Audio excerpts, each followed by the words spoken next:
Olá, boa noite. Estamos aqui então reunidos para a gente poder fazer o nosso estudo do Livro dos Espíritos. Hoje eu fiz até uma composição de cenário temática aqui, para que a gente possa então olhar e identificar do que a gente está falando.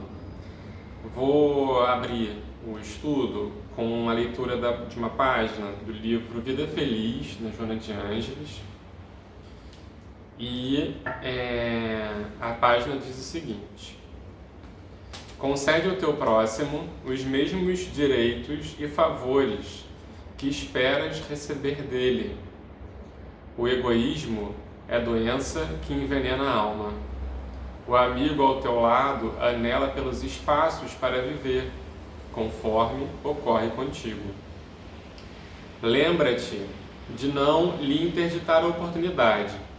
O que te está reservado, aprende a repartir. Vamos então nos concentrar, buscar sintonia com o sagrado em nós, buscar nos harmonizar com essa vibração tão tranquila e acolhedora que só os mentores amigos da Casa de Ibirajara sabem trazer aos ambientes quando nos reunimos evocando os seus espaços, a sua fraternidade.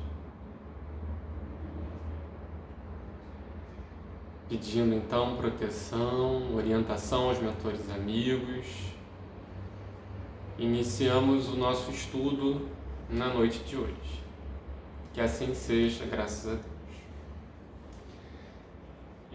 Então, dando seguimento ao estudo do Livro dos Espíritos, nós estamos estudando o capítulo da Lei de Liberdade, depois da Lei de Igualdade, capítulo 10, a Lei de Liberdade.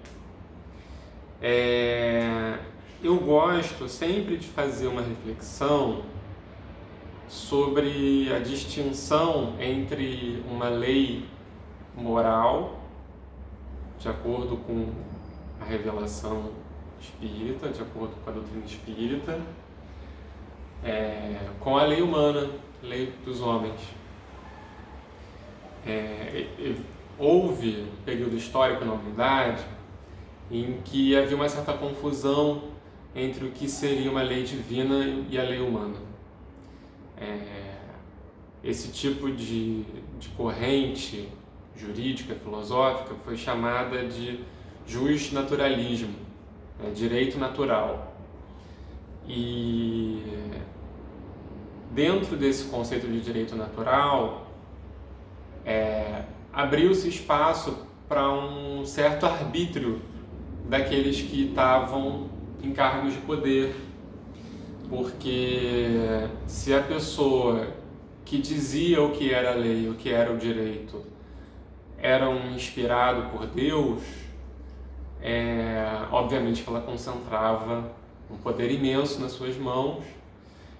E no nosso estado evolutivo, de seres encarnados no planeta Terra, nem sempre isso resulta em coisas positivas. Então é sempre bom a gente ter em mente que quando o Kardec está falando das leis morais, ele está falando de um tipo de norma que é transcendental, que nem sempre coincide com a lei dos homens, que é imperfeita e é de acordo com o estado evolutivo que nós nos encontramos, Pode ser que nos mundos perfeitos a gente não tenha necessidade de direito como a gente conhece, da lei como a gente conhece, porque todos já vão ter o Cristo realizado dentro de si. Então os conflitos que o direito tenta resolver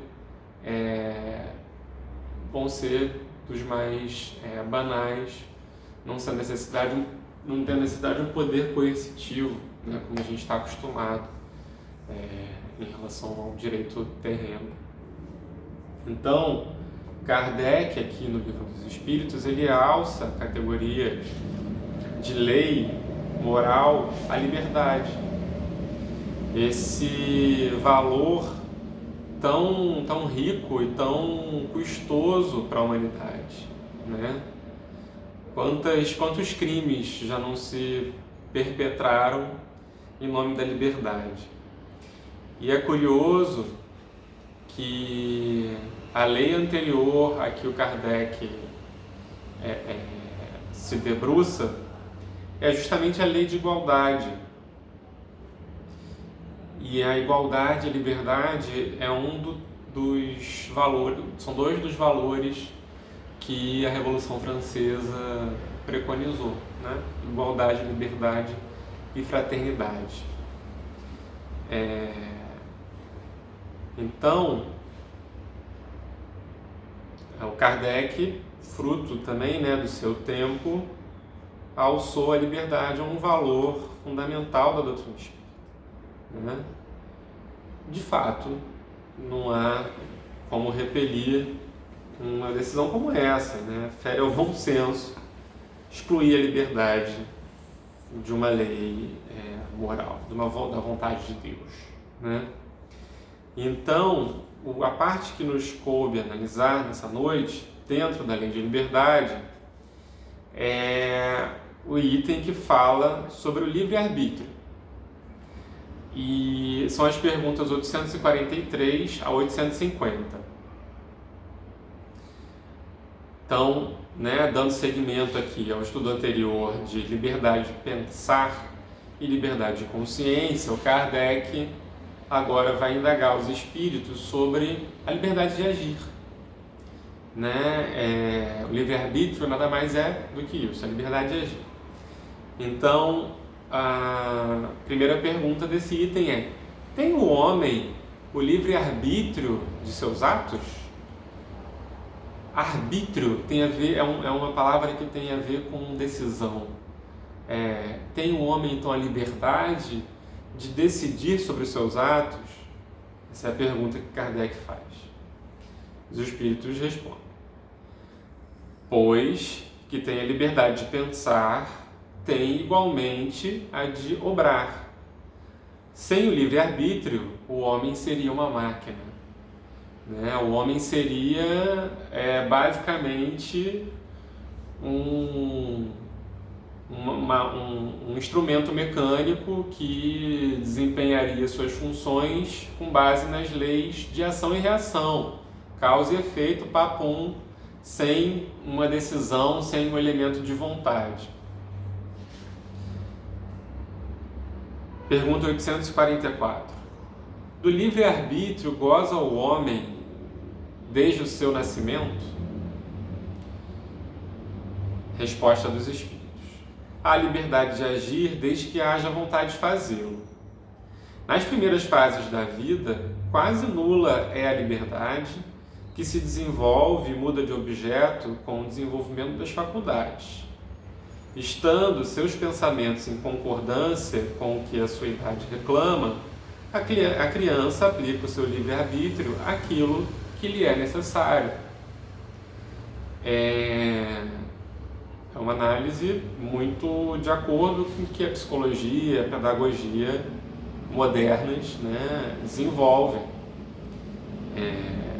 Existe o livre-arbítrio, há liberdade de agir, desde que haja vontade de fazê-lo, é o que os espíritos colocam. O que os espíritos ressalvam é que nas primeiras fases da vida, as vontades do ser humano, na sua mais tenra infância, está mais ligada às suas necessidades fisiológicas, né? E de comer, de repousar. E a sua concepção de individualidade, ela não está totalmente formada, né? Ele se vê ainda como uma parte da mãe, e aí a psicologia vai desenvolver como que o ser humano então vai se individualizando de sua mãe com o decorrer do desenvolvimento. E conforme ele vai então se tornando autônomo, individual, mais então possibilidades de fazer escolhas ele vai ter. Então, maior será o seu livre-arbítrio. Pergunta 845. Não constituem obstáculos ao livre-arbítrio, ao exercício do livre-arbítrio, as predisposições instintivas que o homem traz consigo ao nascer?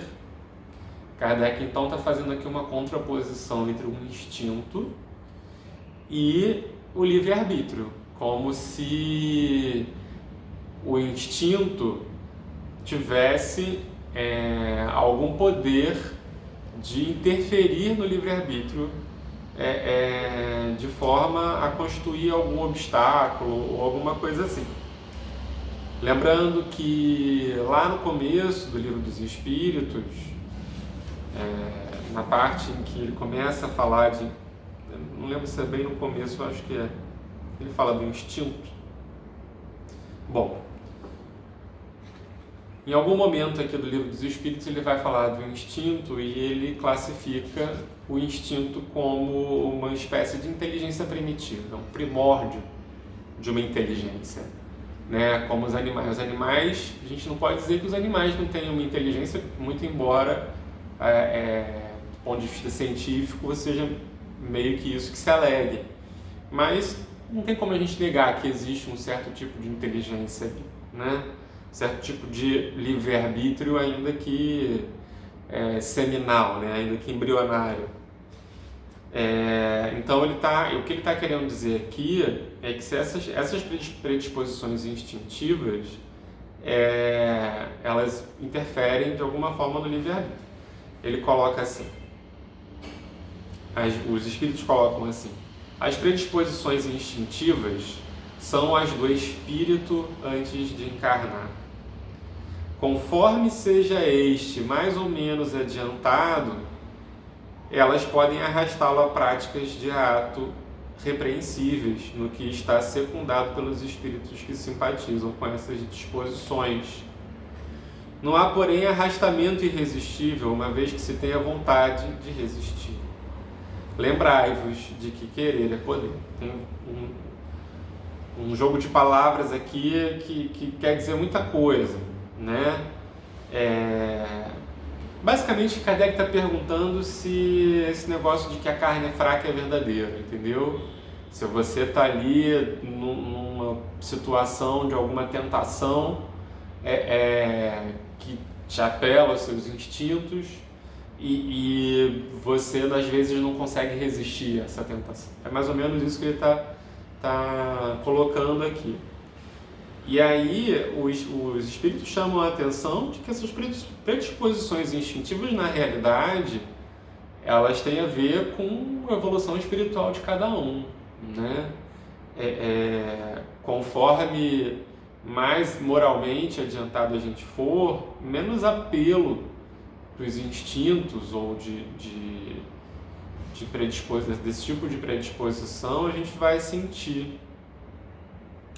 Então, ele está falando aqui que, conforme seja mais ou menos adiantado, podem arrastá-lo às práticas de atos repreensíveis, no que será secundado pelos espíritos que simpatizam com essas disposições. A partir do momento, então, que o espírito cede a essa tentação, se quiser que a gente pode colocar assim, obviamente que ele vai atrair espíritos desencarnados que também se afinizam com essas tentações, né? E aí isso gera aí todo um ciclo vicioso, obsessivo, que a doutrina espírita esclarece muito bem. Então, ali, uma frase que é lapidar dos espíritos aqui no livro dos Espíritos: não há, porém, arrastamento irresistível, uma vez que se tem, vontade de resistir. Então, o que o Kardec está falando aqui é que, na verdade, o livre-arbítrio nada mais é do que o antídoto para esse arrastamento irresistível. Se a gente tem a faculdade e o discernimento de escolher e de resistir, então a gente pode resistir a esses arrastamentos dos instintos. Lembrai-vos de que querer é poder. Emmanuel, acho que no livro Pensamento e Vida, se eu não me engano, ele fala da alavanca da vontade. Na verdade, em mais de uma obra do Emmanuel, até naquelas obras dos estudos evangélicos dele, Caminho, Verdade e Vida, Fonte Viva, em alguns momentos ele fala disso, da alavanca da vontade. Com a vontade, então, a gente pode muito além do que a gente supõe. Pergunta 846. Sobre os atos da vida, nenhuma influência exerce o organismo? E se essa influência existe, não será exercida com prejuízo do livre-arbítrio? Ele está ali elaborando um pouco mais a tese dele da pergunta anterior a respeito de se a carne é fraca, né? Ele está falando do instinto, agora ele está falando do organismo. É inegável, respondem os espíritos, que sobre o espírito exerce influência a matéria, que pode embaraçar-lhe as manifestações. Daí vem que, nos mundos em que os corpos são menos materiais do que na Terra, as faculdades se desdobram mais livremente. Porém, o instrumento não dá a faculdade. Além disso, cumpre se distingam as faculdades morais das intelectuais. Tendo um homem o instinto do assassínio no seu próprio espírito é, indubitavelmente, quem possui esse instinto e quem lhe dá. Não são seus órgãos quem lhe dão. Semelhante ao bruto, e ainda pior do que este, se torna aquele que nulifica o seu pensamento para só se ocupar com a matéria, pois que não cuida de se premunir, precaver, contra o mal. Nisto é que incorre em falta, porquanto assim procede, por vontade sua. Então os espíritos estão dando aqui uma chamada de que, na verdade, é o espírito que comanda a matéria. A matéria tem sim uma influência, a matéria sim tem um peso. Não fosse isso, a gente não veria tantos casos de pessoas, espíritos já com muitas conquistas, que decidem reencarnar e quando chegam aqui falham, bastante. Então, contato com a matéria, ela traz sim algumas questões para o espírito e que o espírito às vezes escolhe passar por essas limitações, até mesmo para se burilar, A gente pensar no exemplo de Alcione, do livro Renúncia. Alcione já estava num orbe planetário diferente da Terra, mais elevado moralmente, e opta por reencarnar na Terra. E ela é muito advertida antes de reencarnar pelos mentores que a auxiliam, sobre os riscos que ela estava correndo, e mesmo assim ela opta por reencarnar. Então, os espíritos estão respondendo isso a Kardec. O espírito ele tem uma preponderância sobre a matéria, o princípio inteligente.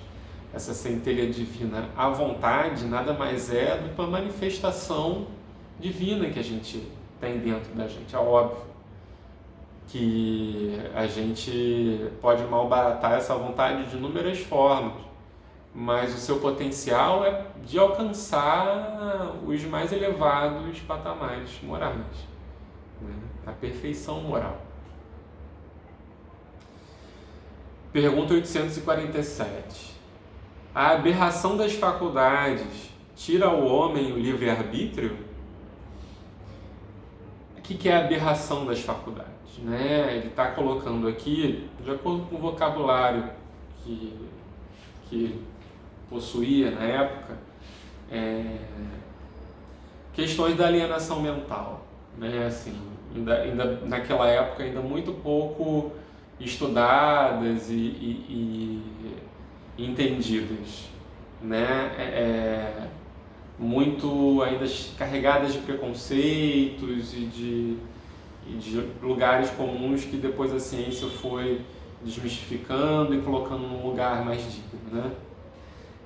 Então ele está falando aqui se algumas condições de obstáculos, síndromes, tormentos mentais, se isso influenciaria no livre-arbítrio, alguns transtornos, né? Do ponto de vista psiquiátrico, psicológico. Os espíritos então respondem: já não é senhor do seu pensamento aquele cuja inteligência se ache turbada por uma causa qualquer, e desde então já não tem liberdade. Então, os espíritos estão colocando aqui que as pessoas que estão sobre essa condição, elas têm um livre-arbítrio um tanto quanto tolhidos. Tanto assim, né, a nossa sociedade hoje em dia, inclusive para alguns casos de alienação mental, você inclusive pode tirar a responsabilidade do cometimento de crimes, por exemplo, né?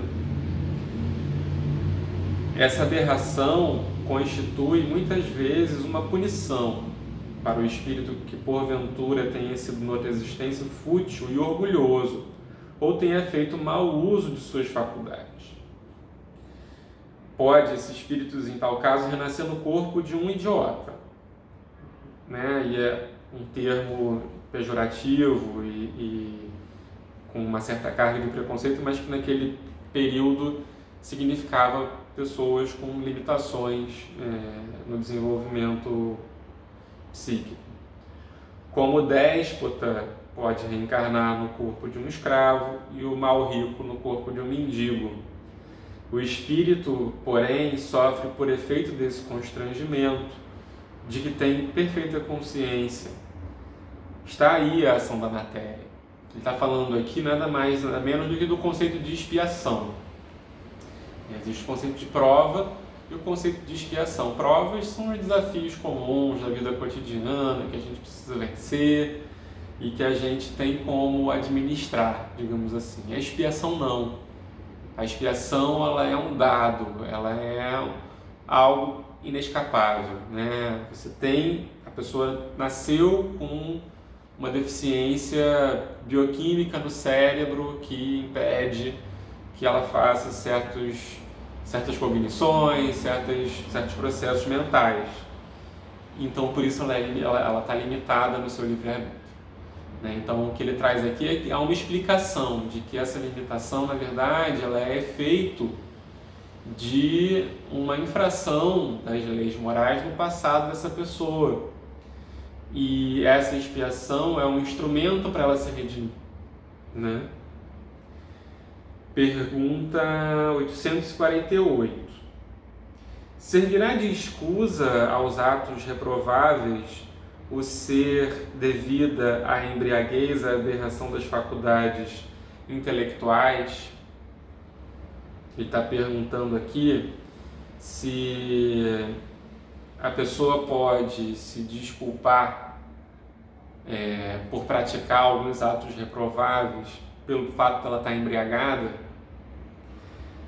Respondem os espíritos: não, porque foi voluntariamente que o ébrio se privou de sua razão para satisfazer as paixões brutais. Em vez de uma falta, comete duas, né? A pessoa que pratica, faz uso de alcoólico ou de qualquer outra substância para ter coragem para praticar algo que em circunstâncias normais ela não teria e ter, de uma certa forma, algum processo mental dela essa desculpa de que estaria embriagada.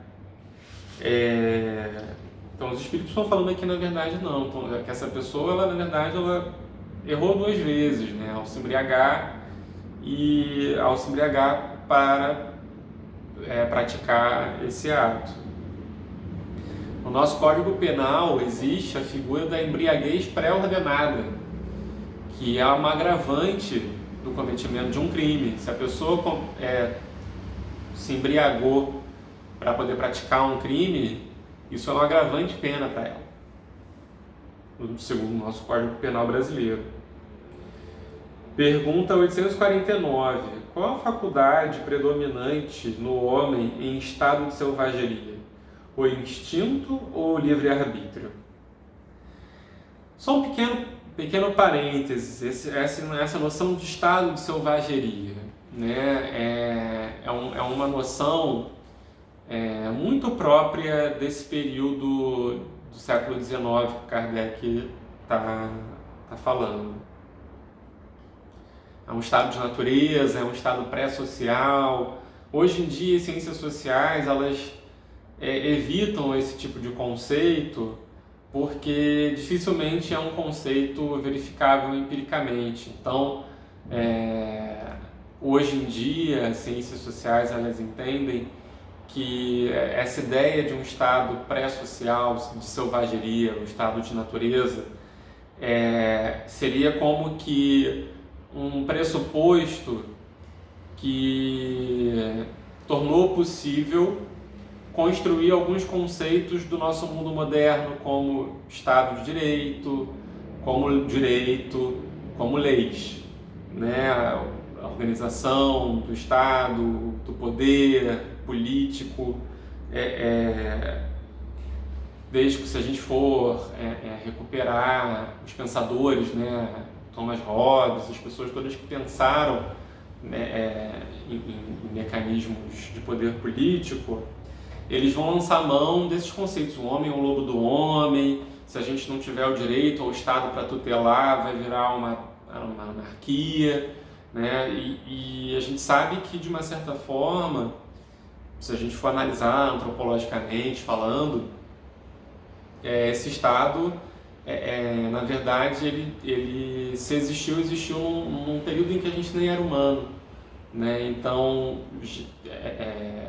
é um pouco complicado a gente falar desse estado de selvageria. Dito isso, os espíritos respondem que no estado de selvageria, o que predomina no homem é o instinto, o que não impede de agir com inteira liberdade no tocante a certas coisas, mas aplica, como a criança, essa liberdade às suas necessidades, e ela se amplia com a inteligência. Conseguintemente, tu, que és mais esclarecido do que um selvagem, também és responsável pelo que fazes, do que um selvagem o é pelos seus atos. Então, os espíritos não entraram no mérito de que Kardec, esse negócio aí de estado de selvageria, ele é meio relativo aí, entendeu? Posteriormente, a ciência social vai entender melhor o que é esse conceito. O que eles responderam a Kardec aqui, nada mais é do que a ideia de que quanto mais nós evoluímos moralmente, na nossa escala espiritual, de simples e ignorantes, né, a categoria angelical, o nosso livre-arbítrio e a nossa responsabilidade sobre os nossos atos, ela vai aumentando. Então, a resposta dos espíritos é nesse sentido. É óbvio que os hominídeos primitivos, eles viviam muito mais para os seus instintos do que para os seus intelectos, né? Mas a gente não pode negar que já existiria uma sociabilidade, né, ali entre eles, né? Então, a gente pode falar que a ideia do que a gente entende de relações sociais e tudo mais, ela vai se desenvolvendo junto com a humanidade, junto com essa ideia de livre-arbítrio, inclusive. Pergunta 850, última pergunta aqui do nosso estudo. A posição social não constitui, às vezes, para o homem, obstáculo à inteira liberdade de seus atos? Então, Kardec fez uma pergunta aqui de cunho social. Existe o livre-arbítrio, ele começa assim, existe o livre-arbítrio, mas existem algumas limitações a esse livre-arbítrio, né? Ele foi elencando aqui nas perguntas. Então é possível que a gente pode dizer que o homem, quando nasce, não tem livre-arbítrio, né? Depois ele falou dos instintos, né? Depois do organismo, depois das questões de faculdades mentais, o ébrio, o estado selvagem, tudo mais. Agora ele está falando aqui num outro âmbito que ele ficou curioso de saber se isso também interfere no livre-arbítrio. E aí ele coloca assim, os espíritos colocam assim: é fora de dúvida que o mundo tem suas exigências. Deus é justo e tudo leva em conta. Deixa-vos, entretanto, a responsabilidade de nenhum esforço empregardes para vencer os obstáculos. Tem uma certa familiaridade com a página do capítulo Sede Perfeito do Evangelho segundo o Espiritismo, do verdadeiro espírita, né?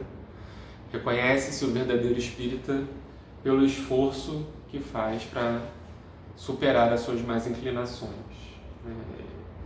Mais ou menos o que ele está dizendo aqui é que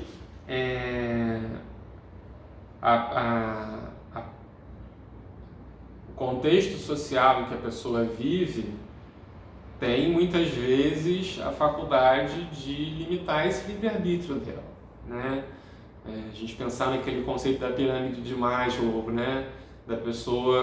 Tem pessoas que vivem só para suprir as suas necessidades básicas e muitas vezes, enquanto elas estão ali dedicando seu tempo, botando os seus corpos à disposição de garantir a sua subsistência, às vezes sobra espaço para decidir sobre muita coisa da vida, refletir sobre questões filosóficas profundas, de como ela vai gerir a vida dela, né? Então, conforme a pessoa vai tendo privilégios na sua vida em sociedade, mais faculdade de escolha ela vai ter sobre sua vida.